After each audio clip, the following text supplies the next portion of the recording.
Welcome to Donmar TV News Channel. Okay.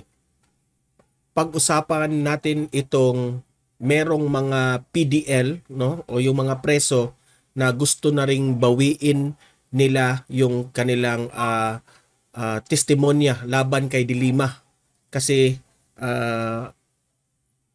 pinilit raw sila dati. Okay? Kaya nakulong si De Lima ng 7 years, di ba?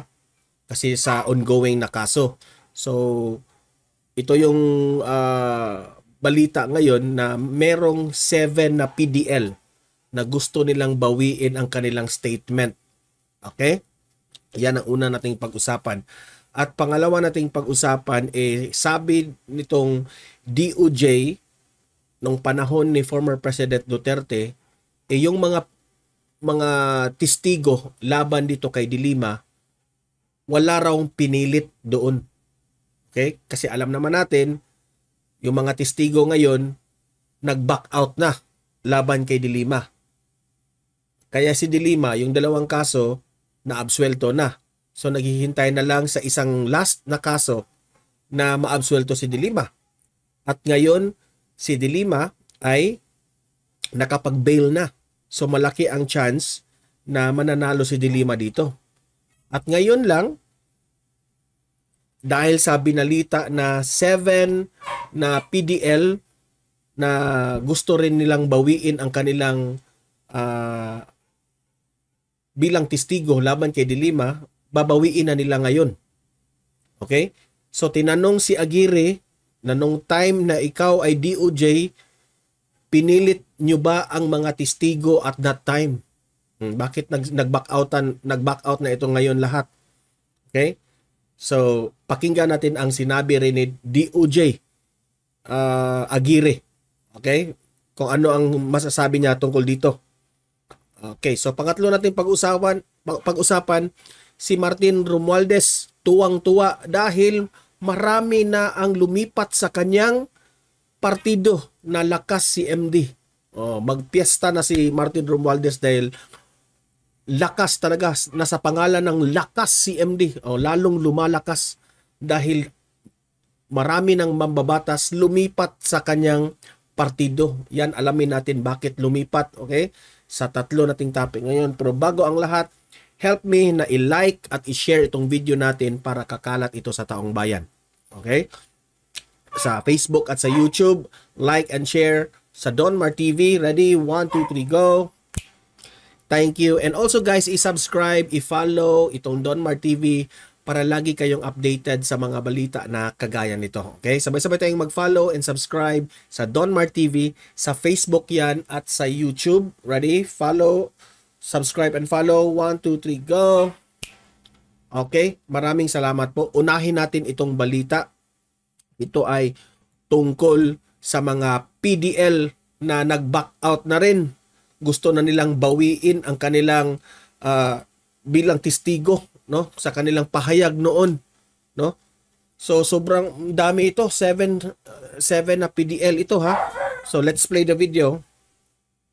Gusto na ring bawiin ng 7 pang persons deprived of liberty ang kanilang testimonya laban kay dating Senadora Laila De Lima. Sa sulat na kanila ibinigay sa hukom na humahawak ng kaso, sinabi nilang pinilit lamang silang idiin si De Lima. Humiling din ang mga preso na ilipat sila sa mas ligtas na lugar sa Bilibid.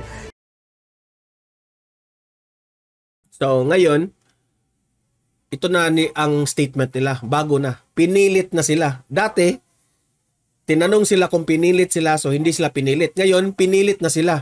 At gusto na nilang lumipat ng selda siguro dahil natatakot na raw sila sa kanilang kalagayan. Okay. Naghain na ng urgent motion ang kampo ni De Lima para mailipat ang mga preso at pagtibayin ang kanilang mga pahayag sa korte. Nauna rito, 2 preso ang nagsabi na rin na gusto nilang bawiin ang kanilang testimonya laban kay De Lima. Hinihingan pa namin ng komento tungkol dito ang Department of Justice. Napawalang sala na si De Lima sa 2 kaso ng conspiracy to commit drug trading sa Muntinlupa Regional Trial Court. Isang kaso na lang ang natitira. Okay, so yan ha, may 7 na PDL na gusto na nilang bawiin. Ngayon naman, ito naman yung sagot ni DOJ dating DOJ Aguirre nung panahon ni former President Duterte tungkol dito sa mga akusasyon nila na pinilit raw sila. So sino ang nagpilit? Si DOJ Aguirre ba ang nagpilit dito dati para makulong lang itong si De Lima? Yan ang tanong. Okay? So pakinggan natin itong balita na ito. Iginiit naman ni dating Justice Secretary Attorney Vitaliano Aguirre na walang pinilit na tumestigo laban sa dating senador na si Leila De Lima sa panahon nito. Yan ay matapos bawiin ng 7 pang inmates ang kanilang testimonya laban sa dating senadora.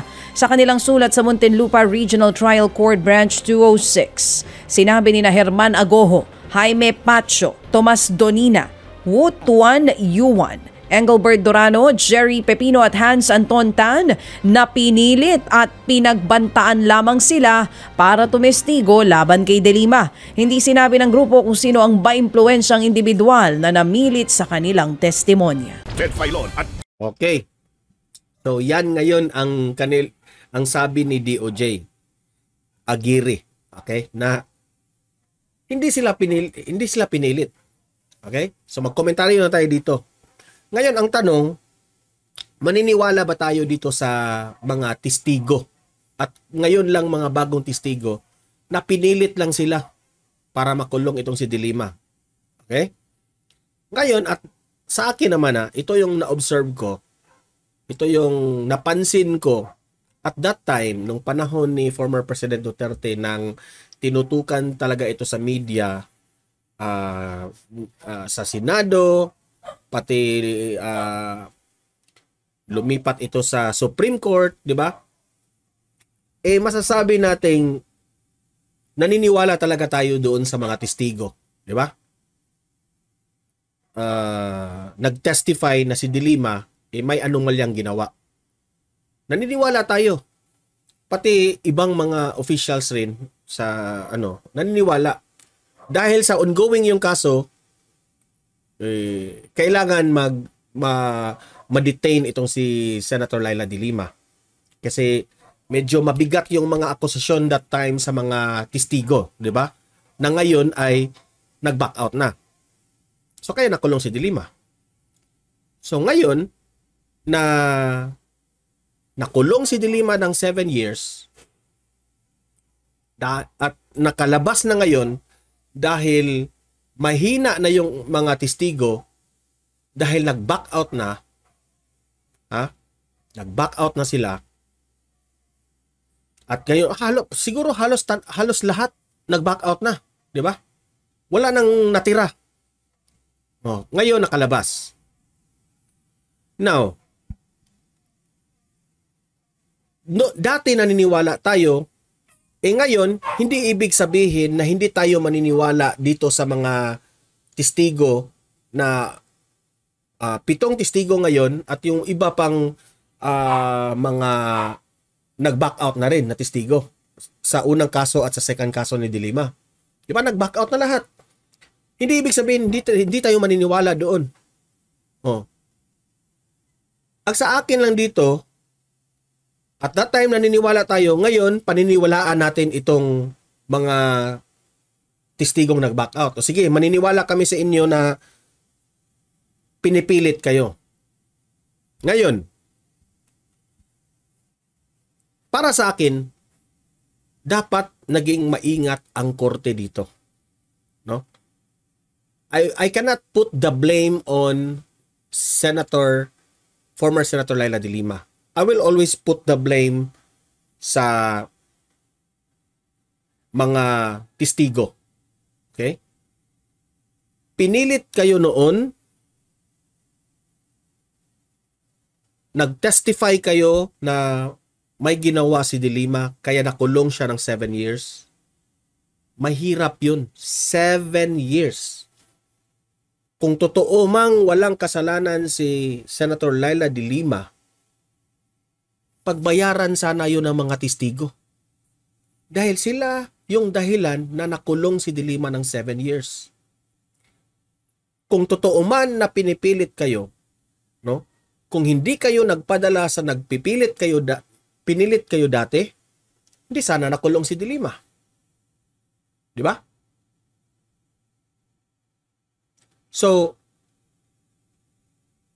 ang taong bayan ngayon, nananawagan sa korte, kung sino man ang mga judges na nag-handle dito, suriin mabuti itong mga testigo kung nagsasabi ba ito ng totoo. Kung sila ba'y yung statement nila pabago-bago, suriin mabuti kung totoo bang pinilit sila. Di ba? Yun ang tanong ng taong bayan. Dahil kung totoong walang kasalanan si Senator Laila de Lima, kawawa si Senator Laila de Lima. Pero kung nagbago ang kanilang testimonya ngayon, itong mga testigo, dahil malakas ngayon ang side sa kabila, dapat itong tutukan ng korte. Sana. No? Yan ang panawagan ng taong bayan. Pero at the end of the day, nirerespeto natin yung desisyon ng korte, no? Sa pag-bail ni De Lima sa pansamantala, at rerespetuhin rin natin kapag makalaya itong si De Lima at maabsuelto yung pangatlong case. Ang sa atin lang dito, hustisya kay De Lima. Ha? Ako dito, I don't like De Lima. Ha? Sa kanyang mga ginagawa na kinukontra niya si Duterte, I don't like her. Pero it doesn't mean na I don't like her. Hindi ako papanig sa kung ano yung tunay na nangyari. Kung ano ang dahilan. Diba? Wala tayong magawa eh. Dati, tayo naniniwala na si Senator Laila de Lima may ginagawang masama. Kaya nakulong. Ngayon, nakapag-decide ang korte. Irerespeto natin yan. Kahit we believe na meron siyang kasalanan. Respeto natin. Pero ang sa akin lang, 7 years itong nakulong.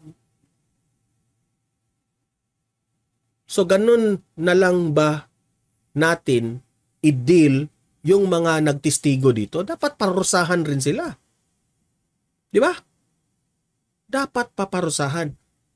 Kung ako sa'yo, Senator Laila de Lima, hindi ka magre-revenge kay former President Duterte. Hindi ka magre-revenge kay DOJ Aguirre, dating DOJ. Doon ka magre-revenge sa mga testigo. Dahil yun ang nagpakulong sa inyo. Ha? Wala namang sinabi ang mga testigo na si Aguirre ang sa kanila, pumilit na i-testify na si De Lima ang may anomalyang ginawa. Di ba? So dapat suriin mabuti sana ng korte ito. No? Suriin mabuti ang mga testigo.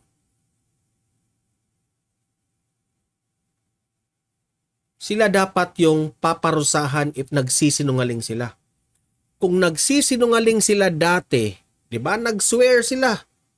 So useless na yung pahawak-hawak pa tayo ng Bible na I will tell the truth, nothing but the truth. O sa ganyan ba? Hindi ako kabisado niyan. Basta ganun ba?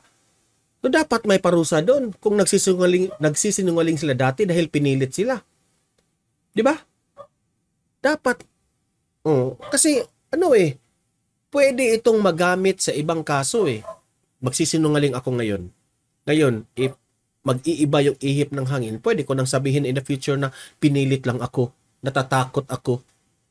Di ba? So, ang ating judicial system, magiging mahina yung kredibilidad sa mata ng taong bayan.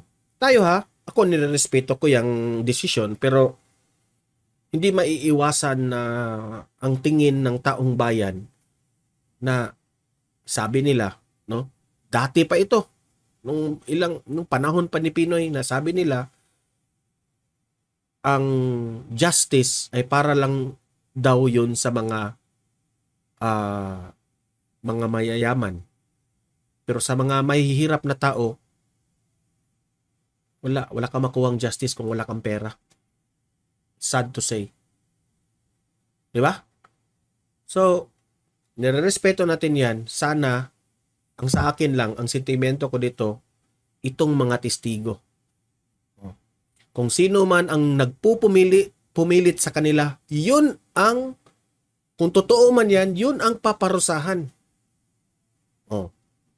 Kung itong mga testigo na ito, sinabi nilang pinilit sila, magbitaw sila ng pangalan. At yung nagbitaw ng pangalan, i-investigate yun. At doon natin malalaman kung nagsasabi ba ng totoo. Kung totoo man, paparusahan natin yung nagpupumilit. Yun, ganun lang kasimple. Okay? Move tayo sa next topic. Itong si Martin Romualdez tuwang-tuwa dahil marami ng mga mambabatas na lumipat sa kanyang partido. 4 pang mga mambabatas sa mababang kapulungan ng Kongreso Wait mo na, hindi makita. Play. 4 pang mga mambabatas sa mababang kapulungan ng Kongreso ang lumipat sa lakas CMD. Dahil dyan, umakyat po sa 86 ang bilang ng mga miyembro ng partido sa Kamara. Pinangungunahan po ni House Speaker Martin Romualdez ang panunumpa ng mga congressman na sina Conejos Panotes, Dale Cordera, Lordan Grabe ang saya-saya ni Martin Romualdez. Tuwang-tuwa. Susan at Mary Mitzi Kahayon Uy.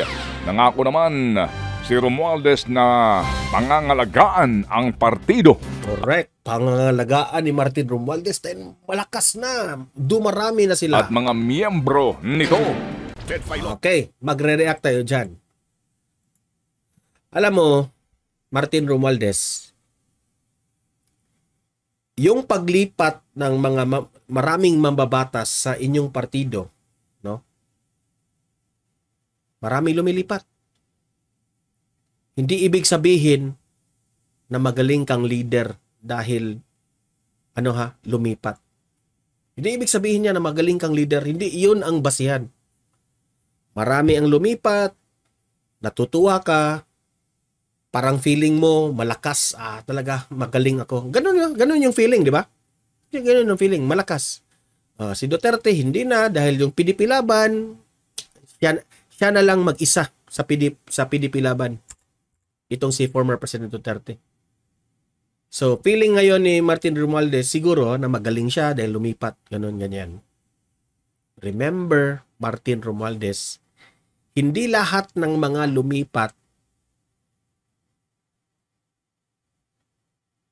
lumipat sila dahil magaling ka. Meron dyan lumipat dahil gusto nilang ma-achieve ang kanilang makukuha sa pagsali dyan sa partido nyo. Remember, Martin Romualdez, na in every action, there's an equal and opposite reaction. Si former President Duterte nga, ang dami-dami ng PDP laban dati, di ba? Noon, mag-isa lang si former President Duterte, ngayon siya na lang mag-isa. Ano lang yan, ha? Sinaggerate ko lang yan. Sige, mag-isa na lang si Duterte dahil naglipatan na yung iba. Magaling na leader si former President Duterte. Always malaki ang kanyang rating. So, marami talagang lumipat sa PDP laban. Kasi alam nila, may makukuha sila sa PDP laban. Malakas ganyan. Nandun yung makinarya. Sa panahon ng eleksyon, makatutulong ito. Ganyan rin ang ginawa nila sa inyo ngayon. How much more na ikaw, kung i-compare kita kay former President Duterte, wala ka sa kalingkingan being leadership. So, mabilis. Kung gaano kabilis naglipatan ang mga members mo doon sa lakas CMD, ganyan rin kabilis aalis yan sa inyong partido. Yan ang tandaan mo, Martin Romualdez. Dahil at the end of the day, during election, it's not the members of the party list who can decide kung sino ang mananalo bilang presidente. Taong bayan pa rin ang may hawak ng kapangyarihan pagdating ng eleksyon. Magsialisan yan. Mark my word, Martin Romualdez. Mark my word. November 23, 2023. There will come a time na yang lakas si MD na yan, ikaw na lang rin yan mag-isa. Dahil aalis yan, lilipat yan kung saan yung partidong malakas. Okay? So wag masyadong masaya, matuwa Martin Romualdez. Okay? Dahil ang gulong ng palad ay umiikot. Okay? Yan lang ang aking masasabi. Okay? So guys, libre kayo mag-comment, mag-react sa ating comment section. Babasahin natin yan at re-replyan natin yung mga magandang argumento. Yung mga hindi magagandang argumento, yung magbabash lang, hindi natin ma-replyan yan dahil wala kayong mga katibayan sa inyong mga argument. Subscribe, follow Don Mar TV para lagi kayong updated sa mga balita na kagaya nito. Like, share this video para kakalat ito sa taong bayan. See you in my next video. Have a great day. God bless sa inyong lahat.